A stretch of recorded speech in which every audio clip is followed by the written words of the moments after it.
All right. So now we're working on our swing, and the elements that we're working on at a dress, we have our nice spine angle tilt, right? And we're going to try and stay in that tilt through the whole swing. And then what we said we're going to do is we're going to move our hips and our shoulders, and we talked about the fronts of them, right? But basically it's the whole torso that's turning, and we stay in our tilt. In this little drill, we said we're going to try and keep our arms straighter, right? And then we're going to stay in that spine angle tilt and turn our hips and shoulders, and very little wrist, if any at all. So that's what we did in this swing, and this is what it looks like. So when you take it back that way, it actually is going exactly on the plane line that you set up, which is what it should do. So as an engineer, you'll appreciate this. So here's your nice little plane line that you set up. And make the second line, because it can go. It doesn't have to stay on that line, but it has to stay on that plane angle, right? Okay. So at first, it will stay on that or very close to it.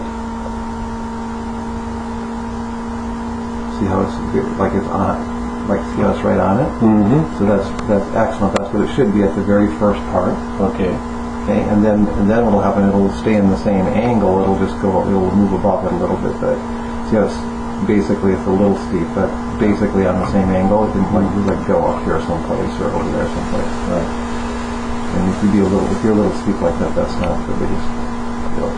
But you're staying in your spine angle very nicely, right? Just turning perpendicular to your spine. Okay.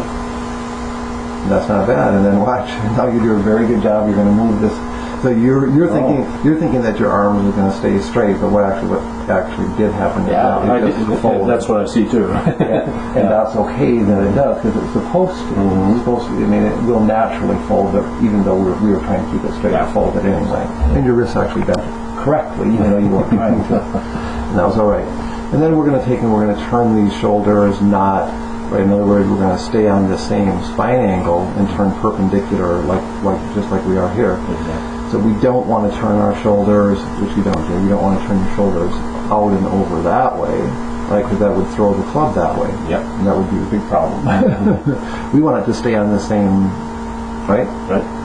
Same plane line. And so watch what you do.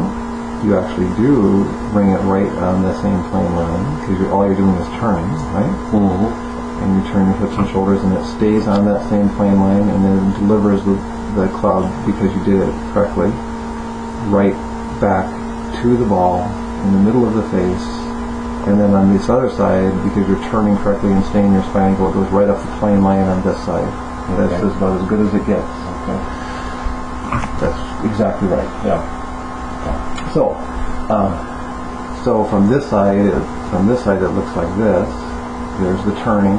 There's the natural folding that takes place. Here's a little natural wrist bending that takes place. And now you're just going to take the hip and the shoulder and turn them back, staying in your spine angle. Came up a little bit out of it. Came up a little bit, didn't it? Yeah, came up a little out of that one. But there's a pretty good turn there. But it did come up out of it a little on that side.